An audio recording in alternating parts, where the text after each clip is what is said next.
उपस्थित सर्व वडीलधारी मंडळी, आज मी काकांचे मनापासून आभार मानते की त्यांनी हा मेळावा आमच्यासाठी आयोजित केला. आपण सगळे उपस्थित राहायला, सकाळची वेळ, शेताकडे जाण्याची वेळ, पण आपण सगळे आला. खास करून माझ्या महिला भगिनी एवढ्या मोठ्या प्रमाणात आल्या. अर्थात काँग्रेस, राष्ट्रवादी काँग्रेसचा मेळावा आहे तर महिला भगिनी येणारच, कारण इकडे त्यांना सुरक्षित वाटतं. दुसऱ्याकडे ते जाणार नाही. आज या महाराष्ट्रामध्ये जिजाऊंनी, रमाईंनी, अहिल्याबाईंनी संघर्ष केलेत म्हणून आज मी इकडे आमदार म्हणून उभी आहे.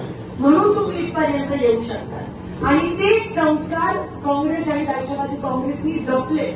म्हणून आज महाराष्ट्रात दोन नेती, तिकडे सुप्रियाताई आणि इकडे मी, आम्ही लढत आहोत, आम्ही भिडत आहोत या शत्रूंच्या, राक्षसांच्या, या विरोधकांच्या विरोधात. आणि आमचे दोघांचे वडील तिथे पवार साहेब वन फिरतात, इकडे शिंदे साहेब पक्षासाठी वन फिरतात. त्या विरोधकाला काहीतरी असायला पाहिजे.